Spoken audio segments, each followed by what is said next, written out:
Hello and welcome. Before we begin, take a moment to get comfortable. If you enjoy calm history like this, you can subscribe to the channel or simply let the video play as you rest. There's nothing you need to do and nothing you need to remember. Tonight I'll be explaining what an ordinary night was like in medieval times. Not the lives of kings or soldiers, but regular people living ordinary lives as the day slowly came to an end. This is a quiet story, told slowly. You don't need to follow every detail. You can listen lightly or let the words fade into the background as you relax. The pace will remain gentle throughout the night. And if you fall asleep, that's exactly what this story is for. Imagine a small medieval town many centuries ago. There is no electricity here and no artificial light to extend the day. Life follows the rhythm of the sun, and night arrives naturally every evening. As the sun lowers in the sky, work begins to slow. People do not rush to finish tasks. They know that once daylight fades, most work will simply wait until morning. In fields outside the town, tools are set aside. Farming work ends early compared to modern standards because light is limited. The body is tired and rest is expected. People begin walking back toward their homes. Some travel alone, others in small groups. The pace is unhurried, and familiar paths guide them through the town. Small shops close their wooden shutters. This happens every evening in the same order without discussion. Night brings closure, not opportunity. As doors close, the streets begin to empty. Voices fade, footsteps become less frequent, and the town slowly settles. There is no nightlife, and no reason to remain outside. Inside a simple medieval home, the door is closed for the night. The space is small, practical, and familiar to everyone inside it. This is where most of life happens after sunset. A candle or oil lamp is lit carefully. Light is valuable, so only one or two are used at a time. The room is dim, but that is normal and expected. The evening meal is simple: bread, soup, and whatever food was available that day. Meals are not rushed, but they are not long either. People speak quietly while they eat. There are pauses between words, and silence is common. There is no entertainment to distract from the moment. Children begin to feel sleepy early in the evening. Without bright lights, the body follows natural rhythms. Staying awake late is uncommon. Outside, the sky darkens fully. Stars appear above the town and the air cools slightly. The day is now clearly over. Inside the home, small tasks are finished. Clothing is folded and tools are put away. Everything is prepared for rest. As the evening continues, people begin preparing for sleep. There is no fixed bedtime, but most nights follow the same pattern. Once tasks are finished, there is little reason to stay awake. One of the lamps is put out. Only a small amount of light remains in the room. Using too many candles would be wasteful, so darkness is accepted easily. Beds are simple and practical. Most are made from wooden frames filled with straw or hay. Comfort comes from warmth rather than softness. Entire families often sleep in the same room. Privacy is rare, but it is not expected. Being close to others provides warmth and a sense of safety.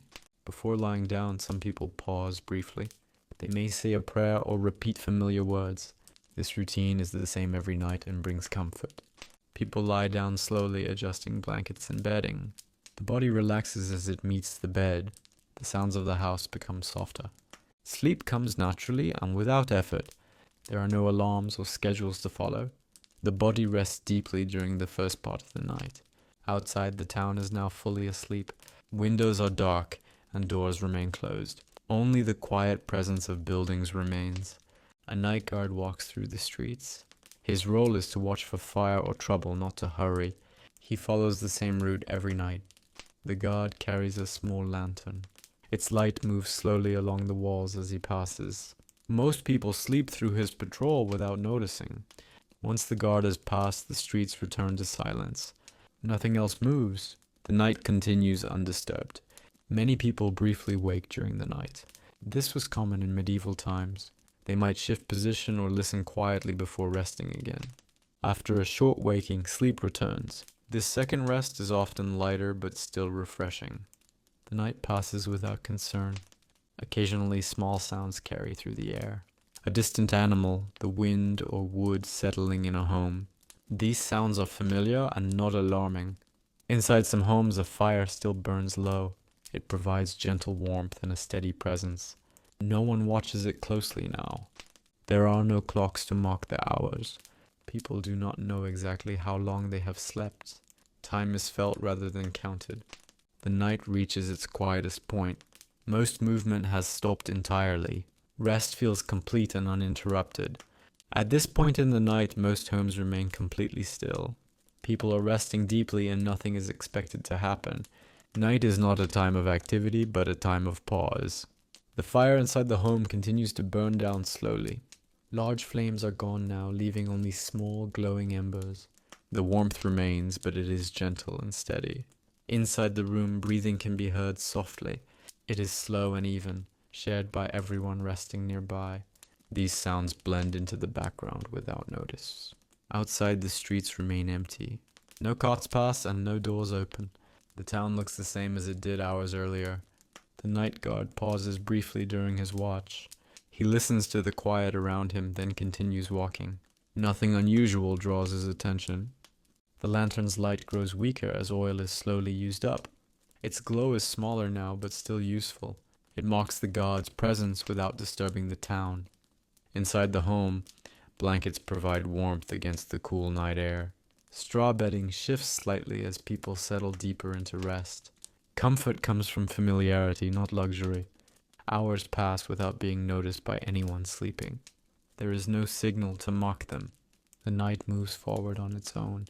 Occasionally, a distant sound carries through the darkness. It may be an animal or the wind. The sound fades as quickly as it appears. After each small sound, quiet returns immediately. Nothing follows it. The town remains peaceful and unchanged. Most sleepers are now in their deepest rest. Movement is rare and dreams pass quietly. The body remains still and relaxed. Inside the hearth, embers slowly cool. Ash begins to form where flames once were. The fire no longer needs attention. There is no reason to wake. No task waits for the early hours of the morning. Rest continues without interruption. Far above the town, the sky begins a very subtle change. Darkness remains, but it is no longer at its deepest. This shift goes unnoticed below. Doors stay closed and windows remain dark. Every home holds the same quiet scene inside. The night treats everyone equally. Some sleepers briefly wake again. They adjust their position or turn slightly.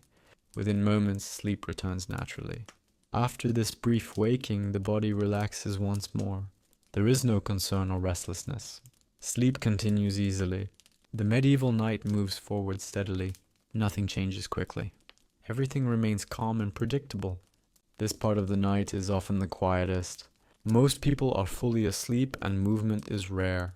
The town feels paused as if time itself has slowed. Inside the home, the fire has almost burned out.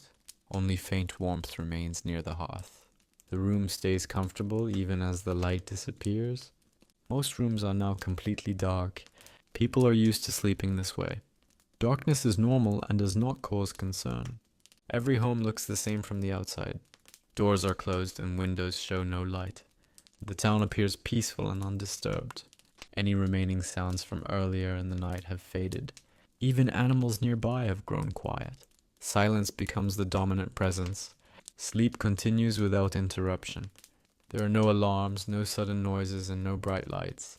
The body remains relaxed and still. The night holds everything in place. Nothing pushes it forward or pulls it back. This steady state lasts for hours. Somewhere in the town, the night guard completes his final rounds. His work is nearly finished. Soon his watch will end. The lantern light moves out of view. After that, the streets return to full darkness. Nothing replaces the light. Once again, nothing moves. The town remains asleep. The night continues quietly. Far above the rooftops, the sky begins to lighten very slightly. This change is gradual and easy to miss. Below, no one notices. Despite the changing sky, people remain asleep. The body does not respond immediately to light. Rest continues naturally. The air begins to cool slightly before morning. This is common just before dawn. Inside, blankets keep sleepers warm. The town looks the same as it did hours ago. Nothing has shifted or opened yet. Morning has not fully arrived. Inside each home, breathing remains slow and steady. This rhythm fills the quiet rooms. It is the only sound present. The longest part of the night is now over. Morning is approaching, but without urgency. There is still time to rest. A soft grey light begins to touch the sky. It does not enter the homes yet. The town remains dark and calm. People do not wake at the first sign of light. There is no schedule to follow. Sleep ends when the body is ready. The night does not end suddenly. It fades slowly, unlike modern cities where darkness gentle change is familiar to everyone. Light. Medieval night was complete. When the sun disappeared, it took nearly all visibility with it. Streets became outlines rather than places. Buildings dissolved into shapes. Distance was impossible to judge. This darkness shaped behavior more than any law or rule. Most people were already inside by this point in the night. Doors were closed not out of fear but out of habit. Being outdoors after full darkness served no purpose. There was nowhere to go, nothing to see, and no reason to move.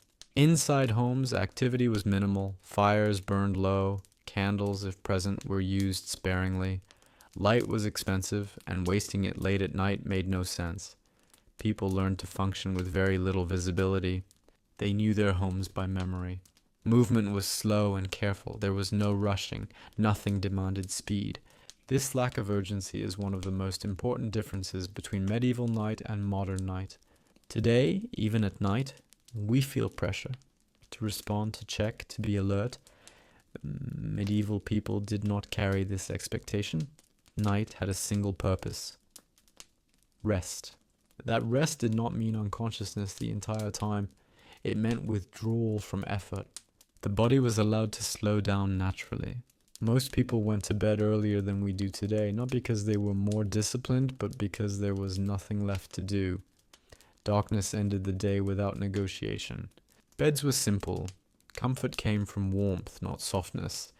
People slept in layers of clothing under heavy blankets, often close to others. Solitary sleeping was uncommon among the poor and practical rather than emotional among the wealthy. Silence was familiar, not unsettling. Without constant sound, the mind adjusted. Thoughts did not jump rapidly. There were no sudden interruptions. Mental activity mirrored the environment, slow, dim, and steady. If someone woke during the night, they did not immediately become alert. There was no sudden shift into problem-solving mode. Waking was gentle and unremarkable. Often people simply lay still. This acceptance of wakefulness is something modern listeners often find surprising. Today, waking at night is treated as a problem to be fixed. In medieval life, it was expected. People trusted that sleep would return, and most of the time it did. The absence of clocks played a major role here. Without a way to measure the passing of time precisely, there was no pressure to calculate how much sleep remained.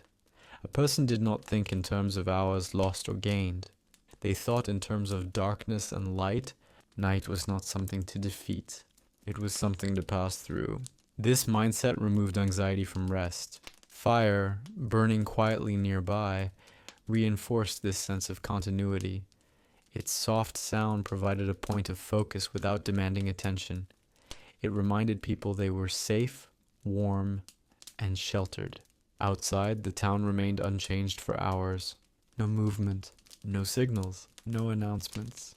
The world stayed still long enough for the body to sink deeper into rest. And because nothing new happened, the mind stopped searching for change. This is one of the reasons medieval nights often felt longer than modern ones. Without stimulation, time stretched. But it did not feel heavy. It felt neutral. Long nights were not something to endure. They were simply part of life. People adjusted without complaint. They had no alternative. And because of that, they rested more deeply than we often do today. One of the most important things to understand about medieval nights is that people did not expect sleep to be continuous. The idea of lying down and remaining asleep for 8 uninterrupted hours is a modern concept. For medieval people, waking during the night was not a failure of sleep. It was part of the structure of rest itself. Historical records from Europe repeatedly mention something called first sleep and second sleep. These references appear in medical texts, religious writings, personal letters, and even court documents. The language is casual, which tells us something important. This pattern was normal. After sunset, people would prepare for bed soon after finishing their evening meal. Once inside, activity slowed naturally, firelight dimmed, conversation quieted. Eventually, people lay down and entered their first sleep. This first sleep was usually deep and heavy. The body, having worked through the day, settled quickly. People slept for several hours, often 3 to 4, sometimes longer depending on the season. Winter nights allowed more time. Summer nights were shorter but followed the same rhythm. Then, sometime around the middle of the night, many people woke. This waking did not involve shock or alarm. There was no sudden jolt into full awareness. Instead, it was a gentle return to consciousness. People might sit up slightly. They might turn toward the fire. They might simply lie still and remain awake. This period of wakefulness could last anywhere from a few minutes to over an hour. What matters is not how long it lasted, but how people responded to it. They did not fight it. There was no expectation that sleep must be forced immediately. No belief that wakefulness meant something had gone wrong. In religious households, this time was often used for prayer. Medieval religious teachings encouraged reflection during the quiet hours of the night. Many believed this was a moment when the mind was calm and open. Others used the time for simple tasks. A fire might be adjusted. Someone might check on animals. In some cases, people talked quietly with others who were awake, but many did nothing at all. They simply rested in a half-awake state. This is an important detail. Rest did not require unconsciousness. The body remained relaxed even when the mind was lightly alert. Breathing stayed slow, muscles remained loose. The environment did not change. There was no stimulation pushing the mind into activity. Eventually, sleep returned on its own. This second sleep tended to be lighter than the first. People were more likely to dream during this phase. It lasted until early morning, when light or routine signaled the beginning of the day. This pattern of 2 sleeps fit naturally with long nights and limited light. It also aligned with the human circadian rhythm before artificial lighting altered it. Modern sleep researchers have found that when people are removed from artificial light and allowed to follow natural cycles, they often return to a similar pattern. In medieval life, this rhythm was not studied. It was simply lived. Because segmented sleep was expected, it did not cause stress. No one lay awake calculating how much rest remained. No one worried about productivity the next day. This lack of anxiety made it easier for sleep to return. The mind did not race. There was nothing to prepare for, no screens to engage with, no information arriving from the outside world. Night was self-contained. Another reason this system worked was the absence of strict morning schedules. While work began early, it did not begin suddenly. There were no alarms forcing immediate action. Morning unfolded gradually. Because of this, people did not panic about waking during the night. They trusted that rest would balance itself. This trust is something largely missing from modern sleep habits. Today, wakefulness is treated as interruption. In medieval life, it was treated as a phase. This difference alone explains why many people then slept more peacefully, even if their sleep was not continuous. The medieval night did not demand perfection. It allowed variation. And because of that, the body relaxed more deeply overall. This segmented pattern also shaped how people thought about night itself. Darkness was not something to escape as quickly as possible. It was a space with its own rhythm, its own pauses, its own quiet moments. People adapted without resistance. They accepted the structure of the night the same way they accepted the change of seasons. This acceptance is what made rest sustainable. Sleep did not need to be controlled. It only needed to be allowed. And in the medieval world, night provided the conditions for that naturally. Fire was the quiet center of medieval nightlife. Even when little else remained active, fire continued to exist as a steady presence. Unlike modern heating, fire was not hidden behind walls or systems. It was visible, audible, and alive. People could hear it shift, see it dim, and sense its warmth fading or strengthening. This constant, gentle feedback shaped how people felt during the night. Fire was not just practical. It was psychological.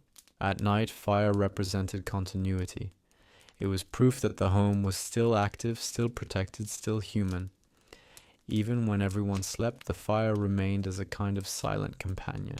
Most households allowed their fires to burn low rather than extinguish them completely. This created a bed of embers that could be revived easily in the morning, but it also provided enough warmth to prevent the room from becoming unbearably cold. Cold was one of the greatest threats to rest. Medieval homes were poorly insulated by modern standards. Stone walls held cold, wooden walls let wind pass through cracks. Fire countered this not only physically but emotionally. Warmth allowed the body to relax, muscles loosened, breathing slowed. People learned to read the fire instinctively. A sudden crackle did not cause alarm. A soft hiss was familiar. A brief flare was understood. Because fire was so common, it was not exciting. It did not stimulate attention in the way screens or bright lights do today. Instead, it offered a slow, predictable rhythm. This predictability mattered. The medieval night could feel uncertain in other ways. Darkness limited vision. Sound traveled unpredictably. Fire balanced this uncertainty by offering a fixed point. Even when someone woke during the night, their attention often drifted naturally toward the fire, not in a focused way, but as a quiet reassurance. The presence of fire also influenced social behavior at night. Families tended to gather closer together around it. This was partly for warmth, but also for habit. During the day, the fire was where food was prepared and work was done. At night, it remained the center of the room.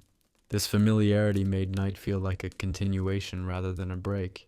However, fire also carried danger. Medieval people were constantly aware that fire could destroy as easily as it could protect. Entire towns could burn from a single spark. This awareness shaped careful nighttime routines. Before sleep, fires were adjusted deliberately. Flames were reduced, loose materials were cleared. People took responsibility for managing risk without anxiety.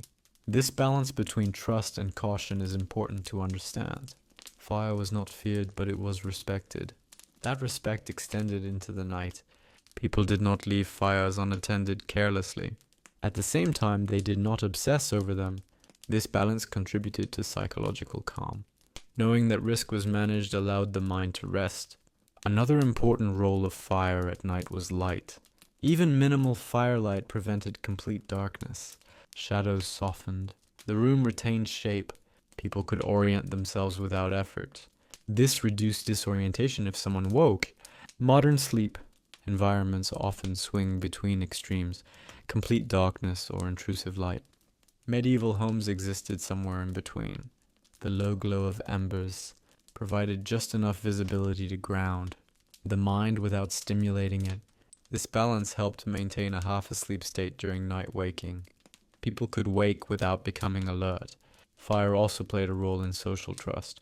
In towns, night watchmen relied on visible firelight from windows or chimneys to assess whether homes were settled safely. A controlled fire meant a household was stable. Smoke or uncontrolled light could signal danger. Knowing this, people felt part of a shared nighttime system. Everyone played a role in keeping the night calm. This shared responsibility reduced fear. The medieval night was not faced alone. It was managed collectively, inside monasteries and large households. Fire regulated the rhythm of night activity. Small adjustments marked different phases of rest and wakefulness. Fire was both clock and companion. It did not rush time forward. It allowed it to pass.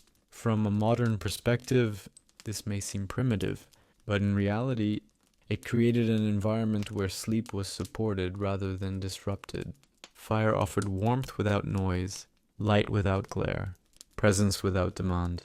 These qualities are rare today. At night, medieval people did not seek distraction. They sought stability. Fire provided exactly that. It anchored the night. And because of this, even long nights felt manageable. The mind did not wander far. The body did not tense unnecessarily. Rest happened not because it was forced, but because the environment allowed it. Fire, quiet, and darkness worked together, not as threats, but as companions through the night. Night in the medieval world was shared by everyone, but it was not experienced in the same way.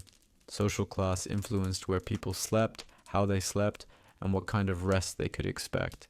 Still, despite these differences, the basic rhythm of night remained surprisingly similar across society. For poorer families, night usually unfolded in a single shared space. Many lived in small homes or cottages with only one main room. This room served every purpose during the day and transformed into a sleeping space at night. When darkness arrived, furniture was moved slightly, bedding was laid out, and the room settled into stillness. Parents, children, and sometimes extended family members slept close together. This closeness was not unusual or uncomfortable by medieval standards. It was practical. Shared sleeping conserved warmth. It reduced fear. It simplified night routines. Privacy was not expected. Silence and rest mattered more than separation. Bedding for the poor was simple. Straw-filled mattresses, blankets made of wool, and sometimes animal skins provided insulation. Comfort came from layers and proximity rather than softness. Clothing was often worn during sleep, especially in colder months. Despite these conditions, many poor families slept deeply. Physical labor during the day created natural fatigue. The absence of late-night stimulation allowed the body to recover fully. Wealthier households lived differently, but not always more comfortably. Large homes had multiple rooms, thick stone walls, and higher ceilings. These features suggested luxury, but they also created challenges at night. Stone retained cold. Large rooms were difficult to heat. Even with fireplaces, warmth did not spread evenly. Beds in wealthy homes were raised off the ground and built with wooden frames. Mattresses were thicker and layered with fabric. Heavy curtains surrounded the bed to trap warmth and block drafts. These curtains also offered privacy and reduced exposure to cold air.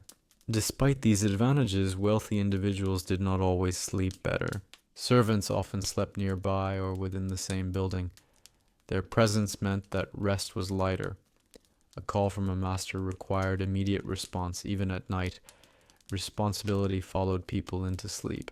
In some households, servants themselves slept in shared spaces, often near kitchens or storage rooms.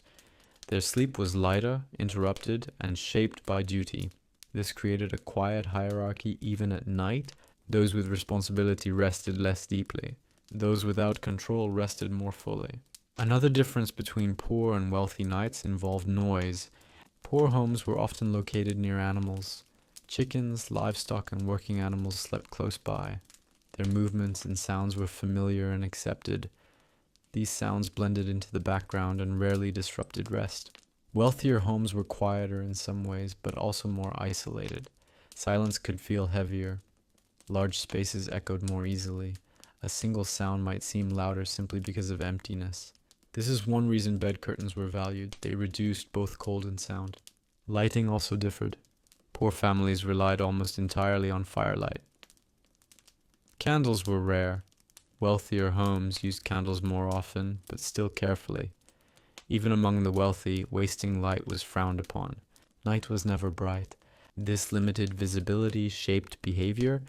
Reading at night was rare. Writing was uncommon. People did not use night for extended activity, regardless of class. Both rich and poor accepted the same truth. Night was not productive time. Rest was the primary function. Another shared experience across class was vulnerability. Darkness reduced everyone's control. Blocks were basic. Medical help was distant. Travel was impossible. This vulnerability created a shared respect for night. People prepared carefully before sleep. Doors were checked. Fires were managed. Animals were secured. These routines were followed consistently, creating a sense of order. Routine replaced control. This mattered deeply for rest. Knowing that everything had been done allowed the mind to release responsibility. Once preparation was complete, nothing more could be changed until morning. This acceptance is something modern life often lacks. In medieval society, night was not a time for planning, worrying, or anticipating. It was a pause imposed by nature. The wealthy might lie in larger beds. The poor might sleep closer together. But both surrendered to the same darkness. Both relied on the same fire. Both waited for the same dawn. In this way, night acted as an equalizer. Social differences mattered less in the dark. Everyone slowed. Everyone rested. And while comfort varied, the rhythm of night remained stable across society. This stability helped people endure difficult conditions without constant mental strain. Life was hard during the day. Night offered relief regardless of status. Rest was not perfect, but it was sufficient. And in a world without artificial light, that was enough. Night carried a different meaning in the medieval world than it does today. It was not only a physical condition of darkness, but a mental and spiritual state as well. Without artificial light, the boundary between the known and the unknown felt much closer. Shapes disappeared, sounds traveled without visible sources. Distance could not be judged. This did not mean that people lived in constant fear, but it did mean that night was treated with respect. Fear existed, but it was structured. Medieval people did not invent new fears every night. Instead, they relied on shared beliefs to explain what could not be seen. Religion played a central role in this process. Prayer before sleep was nearly universal. It was not dramatic or emotional, it was routine. Short prayers asked for protection through the night, forgiveness for the day, and safety until morning. These prayers were not meant to ward off monsters. They were meant to create order. Religion gave people a way to frame darkness as part of a larger plan. Night was not chaotic. It was placed within a moral and spiritual structure that made it easier to accept.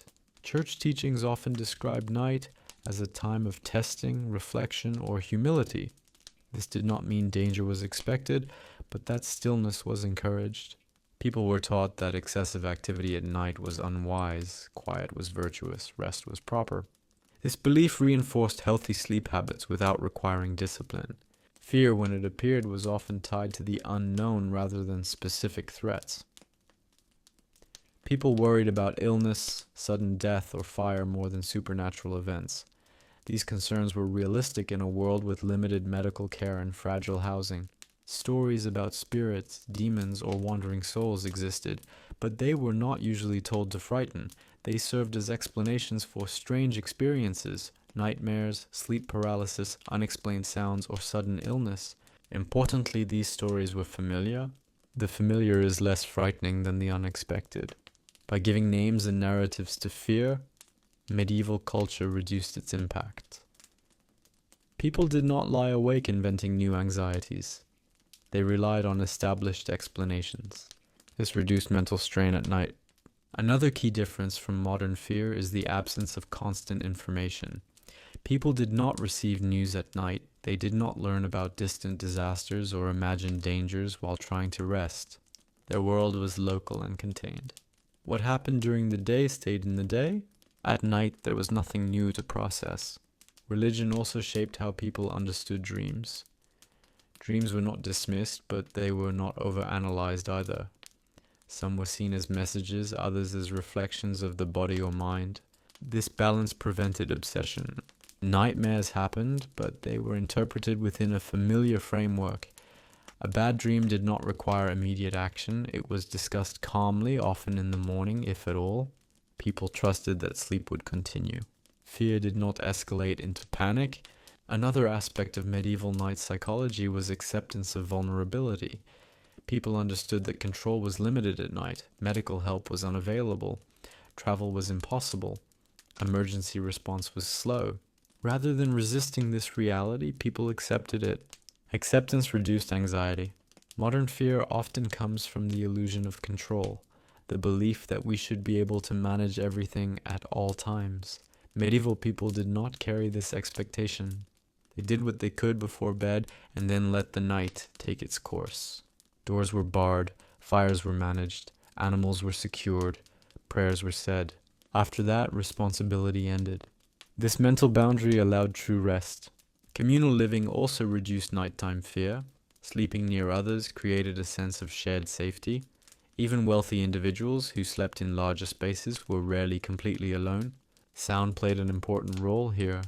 Hearing others breathe, move, or shift during sleep was normal. These sounds were reassuring. Silence did not mean danger, it meant stillness. In modern life, silence often feels unnatural. In medieval life, it was expected. Fear was not stimulated by silence. It was softened by it. Another factor was exhaustion. Physical labor during the day reduced mental restlessness at night. Bodies were tired, minds followed. There was little energy left for rumination. Even when worries existed, thought about food, weather, health, or work, they did not multiply endlessly. There was no nighttime space for problem solving. Night was not for planning. This cultural boundary protected sleep. Religion reinforced this by discouraging excessive nighttime thought. Reflection was allowed, but worry was not encouraged. Trust was emphasized. This trust extended beyond religion into daily life. People trusted routines, seasons, and repetition. Tomorrow would resemble today. That expectation reduced uncertainty. Fear thrives on unpredictability. Medieval life, while difficult, was predictable in rhythm. Night followed day. Rest followed labor. Morning followed darkness. This pattern provided stability even in hardship. In this environment, fear existed but did not dominate. It was acknowledged, named, and contained within cultural structures. The medieval mind did not seek to eliminate fear.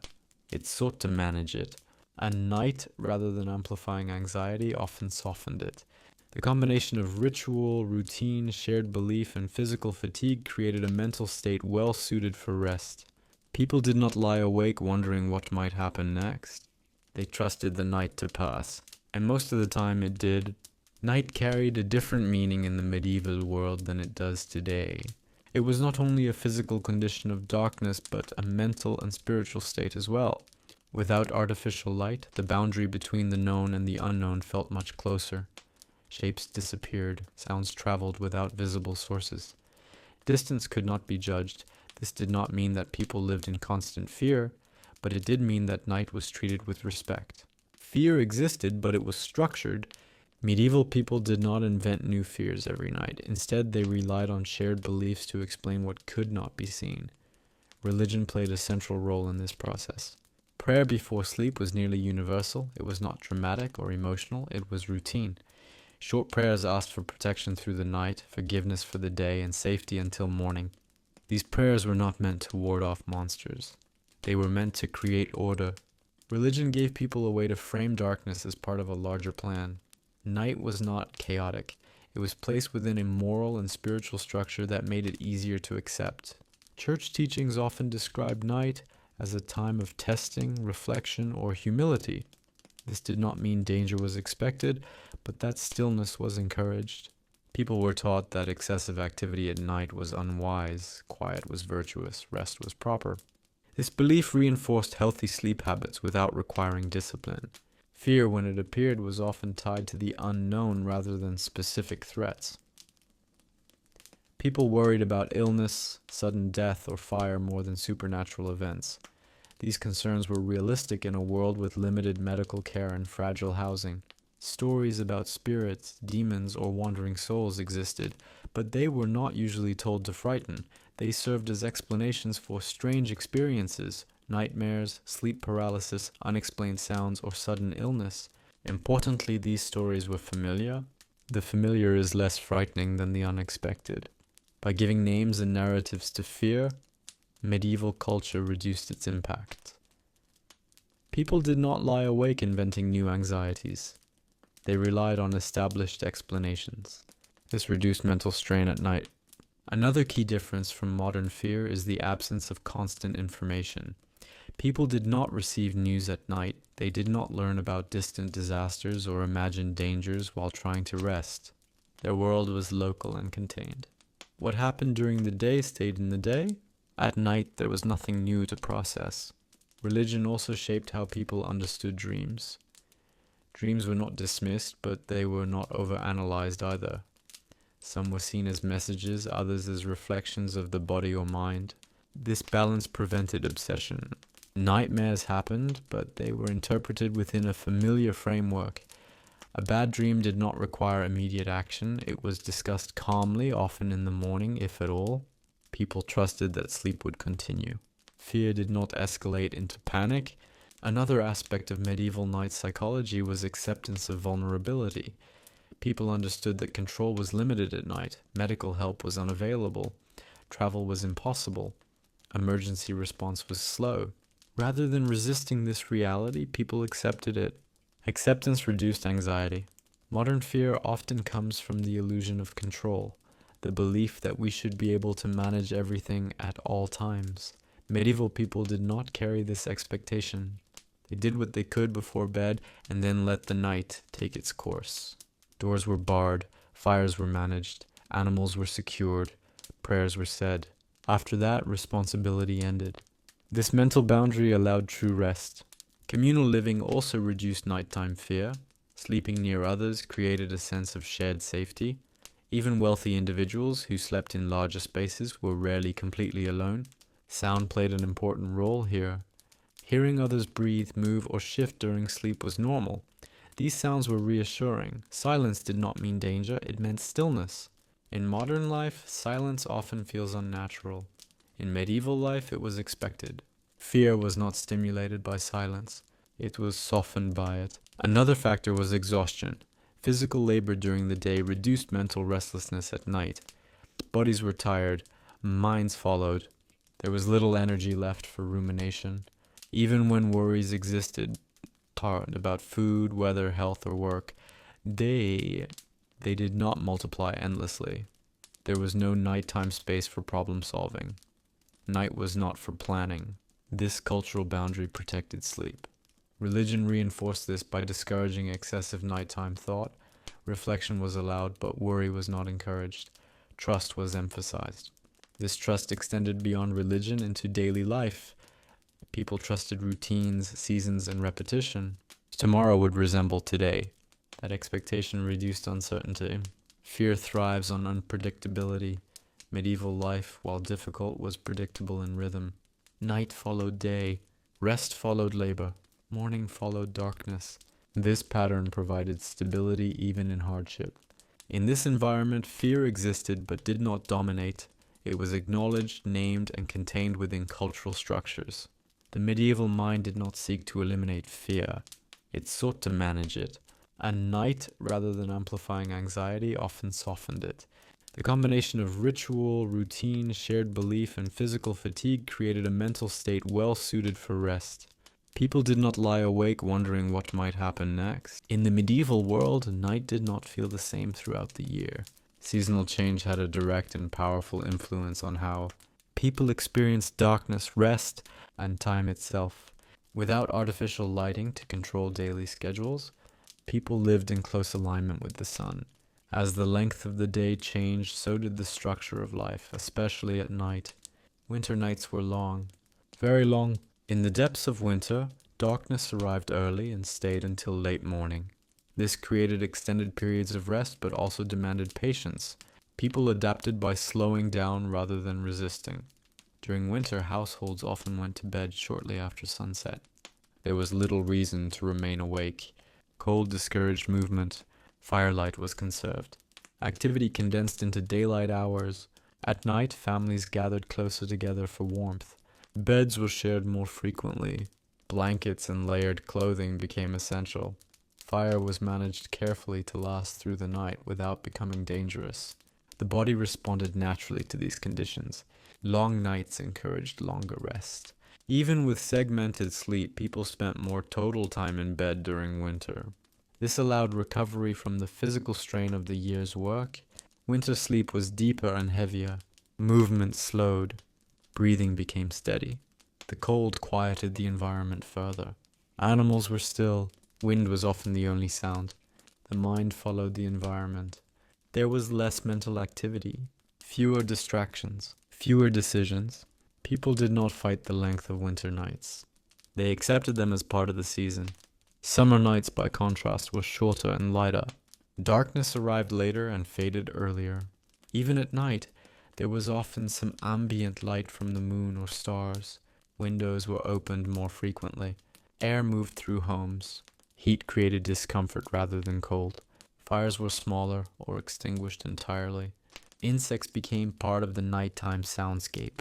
Despite these differences, the function of night remained the same. Rest was still the priority. People adapted by adjusting their routines. Bedtime shifted later. Morning arrived earlier. Sleep was slightly lighter but still structured. Summer nights often involved more waking during the segmented sleep period. Heat made prolonged rest difficult. People shifted positions, uncovered themselves, or moved closer to open air. These awakenings were not considered disruptive. They were seasonal adjustments.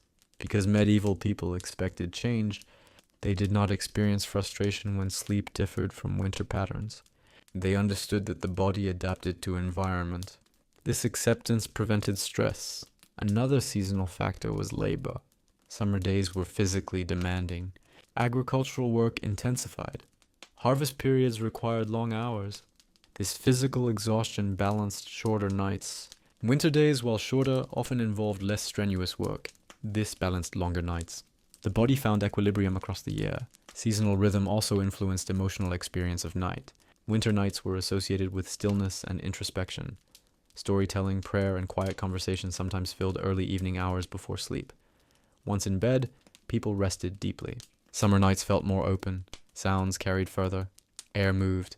There was a sense of permeability between inside and outside. Neither season was considered better. They were simply different. Medieval culture emphasized adaptation rather than control. People did not attempt to force identical routines year-round. This flexibility supported healthier rest. Another important seasonal factor was light. In winter, darkness was complete. Cloud cover often blocked moonlight. Visibility was minimal. This encouraged earlier bedtimes and longer periods of rest. In summer, moonlight and starlight were more visible. The sky felt closer. Night felt less heavy. This influenced perception of time. Winter nights felt endless. Summer nights felt brief. But because people did not measure time precisely, these feelings did not translate into anxiety. They were accepted impressions rather than problems to solve. Seasonal rhythm also shaped religious life. Festivals, fasting periods, and holy days were tied to the calendar. Night rituals changed slightly with the seasons. Winter emphasized waiting and patience. Summer emphasized gratitude and abundance. These themes reinforced emotional alignment with the environment. People did not separate internal experience from external conditions. They moved with the year rather than against it. This alignment reduced mental conflict. Modern sleep struggles often come from attempting to maintain constant routines despite changing conditions. Medieval life avoided this tension. Night was not a fixed block of hours. It was a flexible space shaped by nature. People trusted this flexibility. They allowed sleep to change without judgment. In winter, rest expanded. In summer, it contracted. Neither required correction. This trust extended into the body itself. People believed the body knew how much rest it needed within the given conditions. This belief was rarely questioned. Over time, this seasonal rhythm trained people to rest without resistance. The night was not something to conquer. It was something to inhabit. And across the year, this approach allowed medieval people to endure long winters, demanding summers, and everything in between. Night adapted. So did they. Dreams held a quiet but meaningful place in medieval life. They were not dismissed, but they were not obsessed over either. In a world without psychology, neuroscience, or modern medicine, dreams were understood through a mixture of tradition, religion, and everyday observation. People accepted that the sleeping mind behaved differently from the waking one. Dreams were considered a natural part of rest. Medieval people did not expect dreams to entertain them. They did not seek excitement or novelty from sleep. Dreams were simply something that happened when the body and mind relaxed. Many believed dreams could carry meaning, but meaning was not always urgent. A dream did not automatically demand action. It was often seen as a reflection rather than a command. Religious teachings influenced this view. Some dreams were thought to come from God, others from the body, and others from ordinary thoughts carried into sleep. This classification reduced confusion. Not every dream mattered. This distinction helped prevent anxiety. If a dream was pleasant, it was accepted calmly. If a dream was troubling, it was interpreted cautiously. Nightmares were not uncommon, especially during times of illness or stress. But they were not treated as signs of personal failure or mental weakness. They were explained through physical causes, spiritual imbalance, or simple exhaustion. This framework gave people reassurance. They did not lie awake fearing what dreams meant. They trusted that sleep would continue regardless. This segmented sleep pattern also influenced how dreams were experienced. Many dreams occurred during the second sleep, closer to morning. People sometimes remembered these dreams more clearly. Because waking during the night was normal, people did not feel disoriented when emerging from a dream. They had time to sit quietly and let the feeling fade before returning to sleep. This reduced emotional carryover. Dreams did not spill aggressively into waking life. Morning discussions of dreams were usually brief. A dream might be mentioned casually, especially if it felt unusual, but there was no expectation to analyze it deeply. Life demanded attention. Dreams did not. Another important aspect of medieval dreaming was the absence of constant mental input. During the day, people were not overwhelmed with images, stories, or information. Their minds were not saturated. As a result, dreams often reflected simple themes: daily work, familiar faces, religious imagery, and routine concerns. This simplicity made dreams easier to process. Modern dreams are often chaotic because waking life is chaotic. Medieval dreams tended to mirror the slower pace of daily existence. Even symbolic dreams were grounded in familiar imagery. Animals, fields, fire, light, and darkness appeared frequently. These were not abstract symbols. They were elements of daily life. This familiarity reduced fear. People were not startled by unfamiliar dreamscapes. They dreamed within the world they already knew. Sleep itself was trusted. There was no widespread belief that sleep was dangerous or that losing consciousness was risky. People did not fear falling asleep. They feared illness and injury, but sleep was considered restorative. This trust shaped how the mind behaved at night. When people lay down, they did not brace themselves for what might happen. They allowed the body to take over. This surrender is important. Modern anxiety around sleep often comes from hyper-awareness, monitoring the body, tracking thoughts, worrying about outcomes. Medieval sleep lacked this self-surveillance. People did not measure sleep quality. They did not track duration. They slept when they could, and that was enough. Another factor influencing dreams was community. Sleeping near others meant that emotional states were shared. If someone stirred, others adjusted. There was a sense of collective rhythm. This reduced isolation. Modern nightmares often feel intense because they are experienced alone. Medieval dreams unfolded within a shared environment, even if they were personal experiences. The presence of others softened emotional impact. Religion also provided a container for troubling dreams. A disturbing dream could be mentioned to a priest or dismissed with prayer. There was a path forward. People did not dwell endlessly on meaning. This prevented rumination. It is also worth noting that medieval people often experienced less artificial disruption during sleep. There were no alarms cutting dreams short abruptly. No sudden noises pulling the mind into alertness. Waking was gradual. This allowed emotional states to settle naturally. Dreams faded gently rather than snapping away. This gentleness mattered. The mind transitioned smoothly between states. There was no sharp contrast between dreaming and waking. Because of this, people did not feel startled by their own thoughts. Night flowed. Another difference between medieval and modern dreaming was expectation. People did not expect sleep to be entertaining, productive, or insightful. It was not a space for self-improvement. It was a space for rest. This removed pressure. When dreams occurred, they were accepted. When they did not, nothing was lost. The mind was not judged for its activity. This non-judgmental approach allowed deeper rest overall. Dreams were part of the night, but not its focus. The focus was recovery. By morning, most dreams had already faded. The day demanded attention, and the mind shifted naturally. The medieval relationship with dreams was balanced, neither dismissive nor obsessive. This balance protected sleep. It allowed the mind to wander without consequence and to rest without interference. In a quiet world, dreams did not compete for attention. They passed like shadows, and night continued. In the medieval world, time behaved very differently than it does today. There were no glowing screens, no alarms counting down minutes, no constant reminders of schedules. Time was not something people tracked closely, it was something they felt. At night, this difference became even more noticeable. Medieval people did not go to bed at a specific minute. They went to bed when light faded, when work ended, or when the body signaled tiredness. Night was not rushed. Because there were no clocks in most homes, people did not measure how long they slept. They did not worry about whether they had slept enough. Sleep was allowed to take the time it needed. This changed how the night was experienced. Without clocks, the night felt expansive. It did not feel like a short break between two obligations. It felt like a long stretch of rest. People did not lie awake counting hours. They did not calculate how much sleep remained. If they woke in the middle of the night, they did not panic.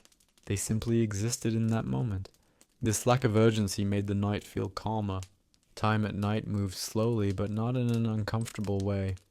It moved gently, without pressure. People were not waiting for morning. They trusted that it would come. The concept of wasting time did not exist in the same way. Being awake at night was not seen as a failure or a problem. It was part of the natural rhythm. Many people woke briefly during the night and sat quietly. Some prayed, some thought, some simply rested. There was no sense that they were doing something wrong. Modern insomnia is often driven by awareness of time, watching minutes pass, worrying about consequences, calculating lost sleep. Medieval nights lacked this mental burden. People did not know how long they had been awake, and they did not need to know. This allowed the body to relax. Another important difference was how the night was divided. Instead of one long sleep, many people practiced segmented sleep. The night was naturally split into two parts. The first sleep came soon after nightfall. It was usually deep and heavy. After several hours, people often woke naturally. This waking period was not alarming, it was expected. People might sit up, stretch, check the fire, or quietly speak with others. Some even did small tasks. After a period of calm wakefulness, the second sleep began. This structure allowed the night to feel full rather than compressed. There was time to rest, time to wake, and time to rest again. Nothing felt rushed. Because time was not measured precisely, people were not anxious about how long these periods lasted. They flowed naturally into one another. The night was not something to be conquered. It was something to move through gently. Seasonal changes also affected how time was experienced. In winter, nights were long. In summer, they were shorter. People adjusted naturally. There was no attempt to force a fixed schedule year-round. This flexibility made nights easier. Modern life often demands the same sleep pattern regardless of season. Medieval life did not. The body was allowed to follow natural light. Candles and firelight also influenced the perception of time. These sources of light were soft and limited. They did not stimulate the brain the way modern lighting does. As a result, the mind did not stay alert unnecessarily. People became tired gradually, and they stayed tired. This made time feel slower and smoother. There were also fewer nighttime interruptions. No phone calls, no notifications, no traffic noise. The world itself quieted down. Silence stretched time. Without constant stimulation, moments felt longer. A few minutes of sitting quietly could feel like a long, restful pause. This is very different from modern silence, which often feels uncomfortable. For medieval people, silence was normal. The night was not empty, it was full of subtle sounds. Wind, fire, breathing, distant animals. These sounds were predictable and non-threatening. They did not demand attention. Because of this, people did not feel bored at night. They did not need entertainment. The night itself was enough. Time passed without friction. Another reason medieval nights felt longer was the absence of anticipation. People were not constantly thinking about what came next. They were not planning tomorrow in detail. Life was repetitive and familiar. Tomorrow would look much like today. This reduced mental activity at night. The mind did not race through possibilities. It settled into rest. When people woke during the night, they did not immediately think about responsibilities. They did not mentally rehearse tasks. They waited. This waiting was calm, not anxious. Time at night was not filled with expectation, it was open. This openness allowed rest to deepen. Even when worries existed, and they did, the night did not amplify them in the same way. Without constant reminders of time passing, worries did not escalate as easily. There was no countdown toward morning stress. People trusted the rhythm of the day. Morning would arrive when it arrived. This trust is difficult to replicate in modern life, but it was natural in the medieval world. Time was not owned. It was shared. Night belonged to everyone equally. Rich and poor experienced the same darkness. There was no advantage in staying awake longer or sleeping less. Rest was valued, not competed over. This cultural attitude protected sleep. People did not brag about staying awake. They did not equate exhaustion with productivity. Sleep was necessary, and that was enough. Because of this, the night felt safe. Time did not threaten people at night. It held them. The medieval night was not measured in minutes. It was measured in states: darkness, rest, quiet, warmth, breath. These states blended into one another. Time softened, and within that softness, sleep came naturally. The deepest hours of the night came after most movement had faded. By this point, fires were low, conversations had ended, and even animals had settled. The medieval world entered its quietest state. This was the time when the night felt widest and most still. People did not describe this part of the night as frightening. They described it as heavy, calm, and slow. The air itself seemed thicker. Inside homes, breathing became the most noticeable sound. In shared sleeping spaces, this created a steady rhythm. People were aware of others without being disturbed by them. This shared stillness made sleep deeper. The body relaxed more fully when it sensed that nothing was expected of it. There were no tasks waiting, no messages arriving, no sudden changes. The world had paused. This pause mattered. Medieval life was physically demanding. Days were spent walking, lifting, harvesting, carrying, and working with tools. The body needed long periods of recovery. The deepest hours of the night provided that recovery. Muscles loosened. Breathing slowed. The heart settled into a steady pace. There was no concept of optimizing rest. The body simply did what it needed to do. This period of the night was often when people slept most deeply. Dreams were fewer, or at least less vivid. Conscious thought faded almost completely. Sleep here was not light or restless. It was heavy and grounding. The absence of artificial light played an important role. Darkness signaled the body clearly. There was no confusion about whether it was time to be alert. The brain did not receive mixed signals. As a result, sleep cycles were smoother. Another factor was temperature. Nights were cooler, especially in stone buildings. Cool air supports deeper sleep, and medieval homes naturally cooled as fires burned down. People adjusted by using blankets, cloaks, or shared warmth. There was no struggle against the environment. People adapted to it. Outside, the world remained quiet. Roads were empty. Fields were still. Even animals were less active. This total reduction in movement created a sense of safety.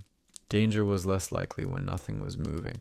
This sense of safety allowed deeper rest. Night guards, where present, continued their slow rounds. Their footsteps were familiar and unhurried. They were not a source of anxiety but reassurance. The knowledge that someone was awake so others could sleep was comforting. In towns without guards, the stillness itself served the same purpose. The absence of noise meant nothing was wrong. Silence was a sign of normalcy. This is very different from modern silence, which often feels unnatural. Medieval silence was expected. The mind did not search for meaning in it. As the night progressed, even those who had woken during segmented sleep often returned to rest. The second sleep was typically lighter, but still restorative. People did not fight wakefulness. If they were awake, they rested quietly. If sleep returned, they accepted it. There was no anxiety about control. Control over sleep was not expected. This acceptance prevented frustration. Modern sleep problems often come from resisting wakefulness or forcing sleep. Medieval people did neither. They allowed the body to decide. The deepest hours of the night were also a time of reduced social identity. Titles, roles, and responsibilities faded. Everyone slept in roughly the same way. In darkness, hierarchy mattered less. This equality contributed to mental rest.